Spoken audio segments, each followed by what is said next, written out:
Welcome back, everybody, to the Seattle Sonics MyNBA series here on NBA 2K22. Today is the unofficial trade deadline. I think our trade deadline is on one of the days that we have a game, so I'm really not sure what the exact date of the deadline is.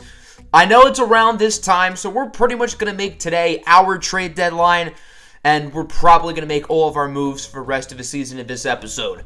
Obviously, our Sonics are not playing good basketball. It's been a rough past month and a half. We are dead last in point differential, third to last in winning percentage.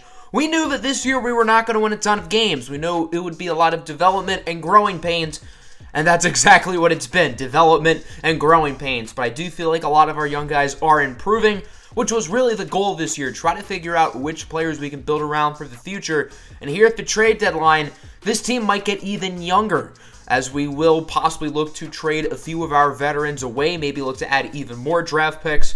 So real quick, we are going to make a couple of moves around the league. I did this a couple episodes ago where I use other teams and make separate trades. So the game has had some very weird trades throughout the past month, like Chris Middleton for Clint Capella and Bojan Bogdanovic. Why would Milwaukee do that? I'm reversing this trade because the Bucks have no reason to even consider that. There is another really weird one, Malcolm Brogdon for a bag of peanuts. Now, I get Terrence Mann's a fine young player, Eric Bledsoe's whatever, but would the Pacers really trade Malcolm Brogdon for nothing? No, so we're going to reverse that too. That'd be a sick trade for the Clippers. There were a few other deals I reversed, like TJ McConnell for Duncan Robinson. That deal just seemed kind of stupid for both teams. Gordon Hayward and Mason Plumlee for Drew Holiday. Again, why would Milwaukee do that? Why would they tear down their championship core from a year ago? There's not really a reason to. So now we're going to make some new trades around the league. And I didn't want to do some small ticky-tack trades. I wanted to make some big moves to really balance out the power in the NBA. And this first one is a big one. The Toronto Raptors have the second worst record in the NBA. And although it sucks for Raptors fans, but the core has to be torn down. Pascal Siakam and Fred VanVleet were two huge pieces of their 2019 championship team, but the Raptors need to get younger and they need to start rebuilding. So we have a three-team deal. Siakam is headed to the Golden State Warriors, and Fred VanVleet is going to the Boston Celtics.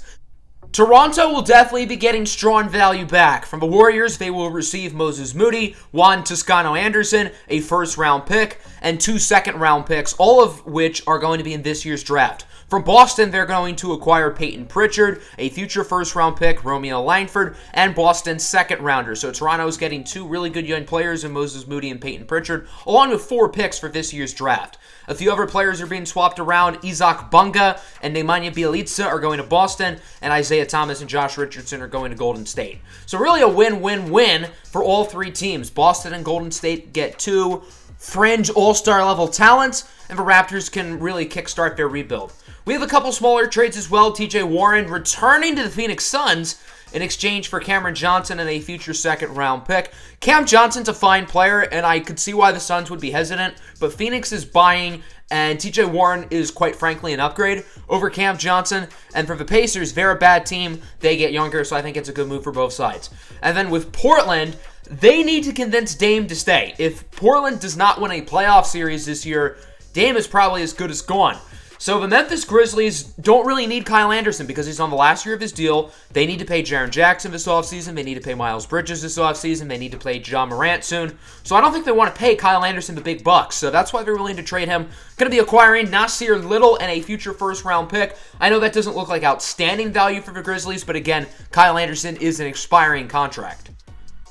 Going back to the Damian Lillard point, I think there are quite a few superstars who could be on the move this offseason, including, obviously, Damian Lillard. Bradley Beal is another one. And then a wild card could be Karl Anthony Towns. Although Minnesota does have a better core than those other 2 teams, I think these 3 stars could be traded this offseason. So let me know what trade packages you'd maybe like to see for those players. The Sonics are not going to get them, so don't come up with trade packages for us because it's not going to happen. But if you have trade packages for other teams, feel free to leave them down below. So now let's talk about our trade deadline, and we do have a couple veterans on this team, including PJ Tucker, who I think has served his purpose.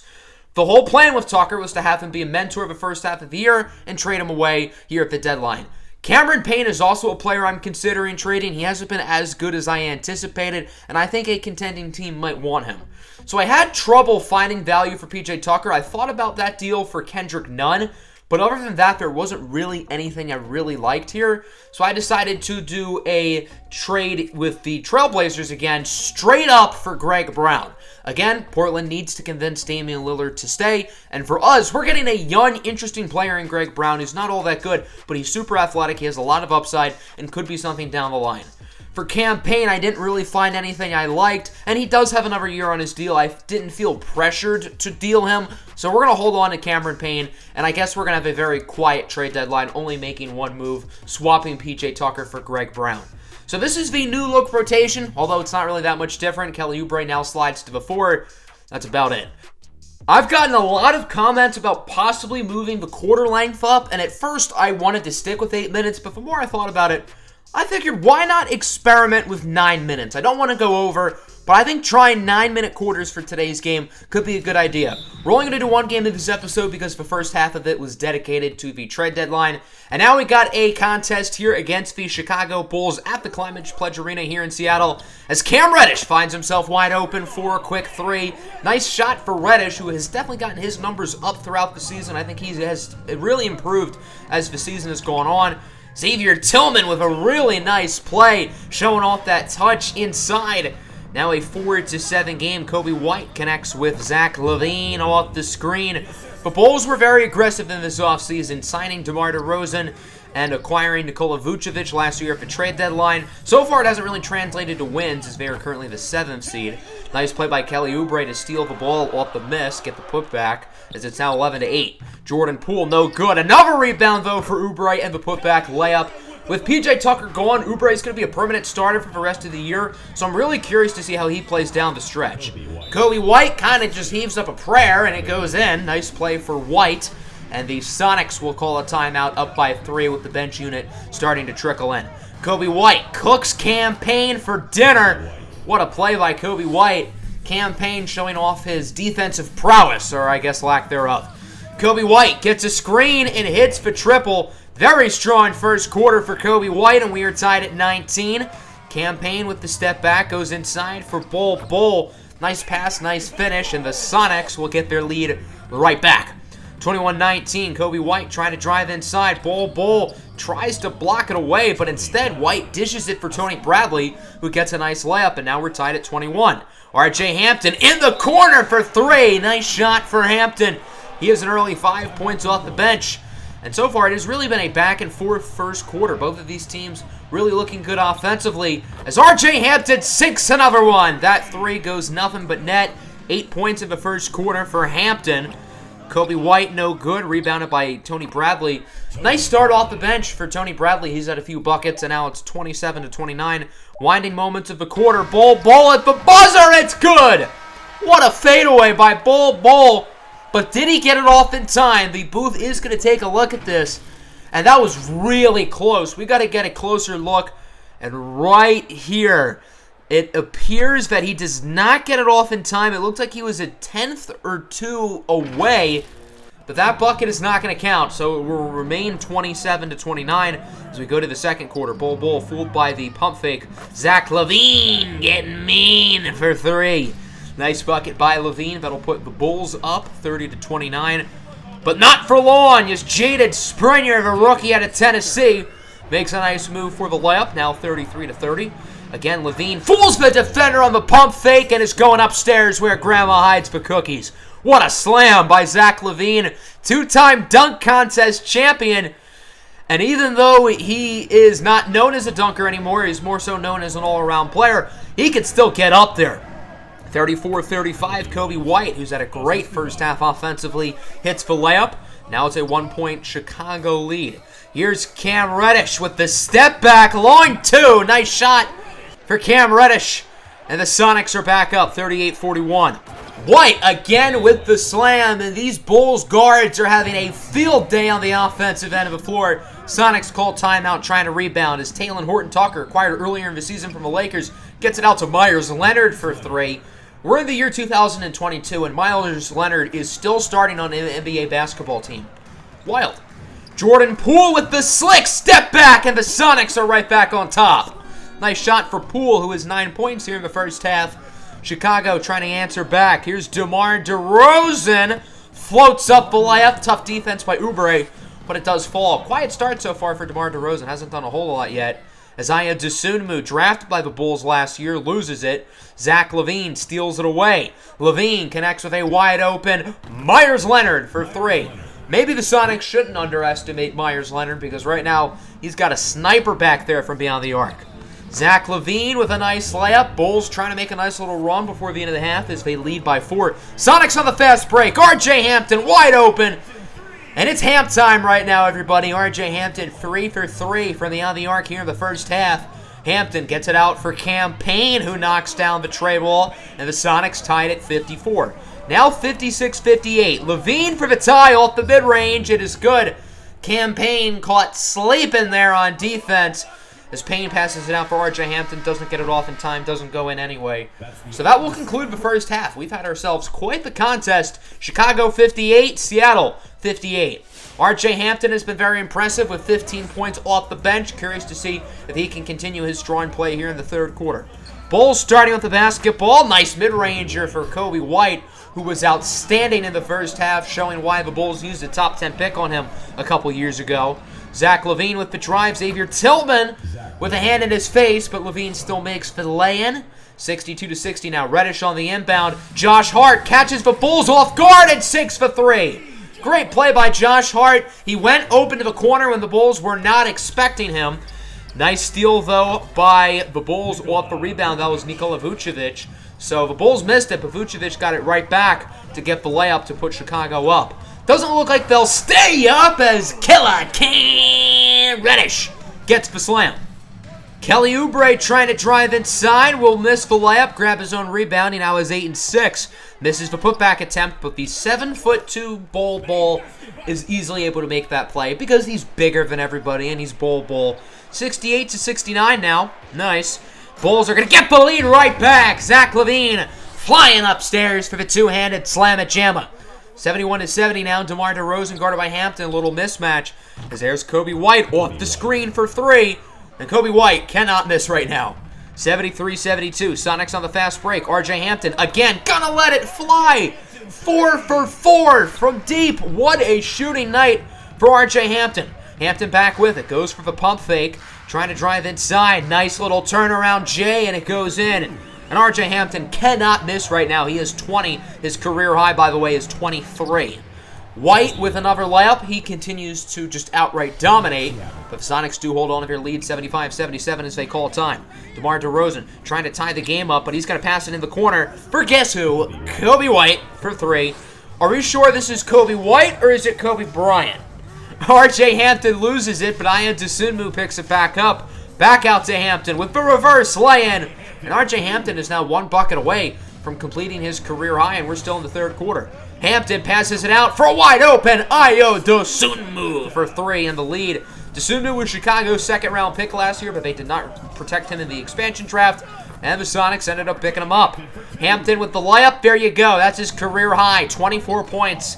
An impressive scoring night off the bench for R.J. Hampton.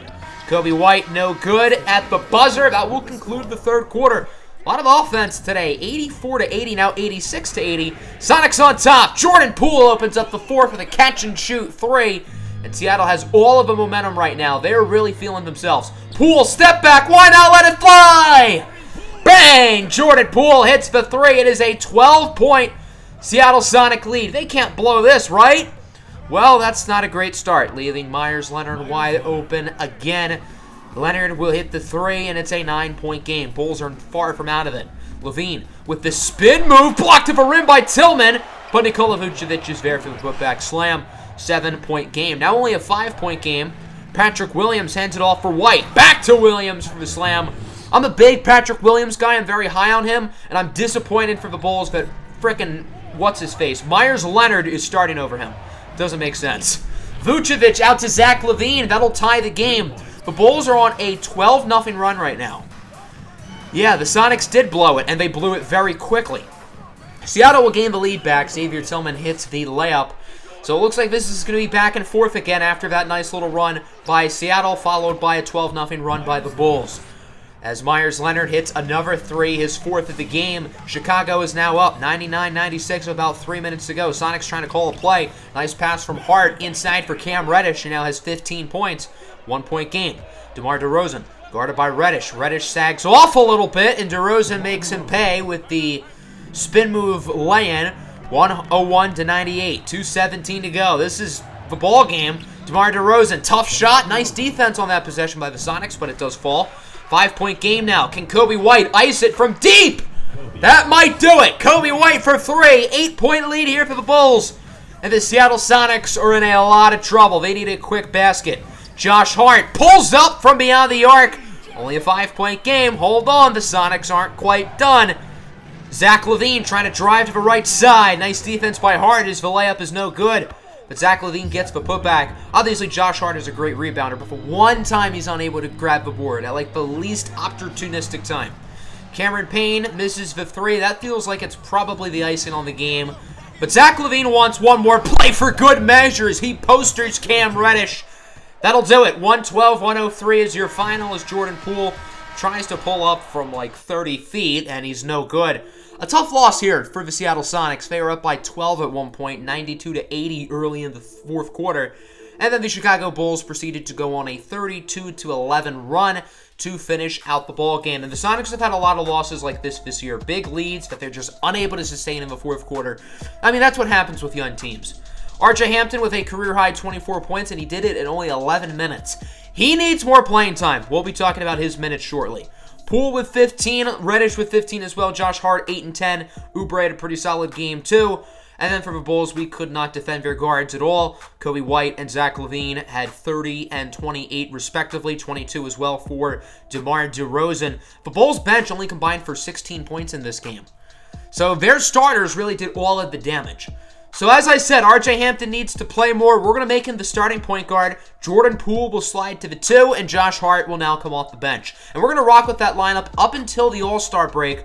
We did get an interesting trade offer. Malik Beasley for Oubre in a second. Not going to accept it, but it is interesting. For the All-Star draft, we have LeBron and Giannis as the captains. No Sonics in the All-Star game. That's totally a surprise. Wink, wink. We ended up getting another trade offer. Xavier Tillman for a top 3 projected future first for the 76ers and Paul Reed. Tillman's been a little bit disappointing, but I don't want to make that trade. So in the 8-game stretch we simulated, we went 1-7, including a 107-63 loss. We did not score more than 16 points in a quarter, and players other than Kelly Oubre shot 3 for 32 from 3. Good God, that's bad. At least we won one game against the Toronto Raptors, but Jesus Christ, how do you lose by 40-something to the Spurs? So we're now the second worst team in the league. The only team somehow worse than us is the Orlando Magic. And with obviously us likely not going to make the playoffs, I think that's putting it nicely. I'm going to try to get through the rest of the season fairly quickly within the next 2 to 3 episodes. I do have some prospect profiles I want to do, but for the most part, we're going to try to wrap up season number 1 fairly quickly and then eventually get into our first off season and go from there. So I hope everybody enjoyed the episode. Make sure to like and subscribe. What did you think about all of the trades, whether that had to do with us or the other teams around the league? Make sure to hit the like button. Make sure to subscribe to the channel if you are new, and of course hit the notification bell. Peace out.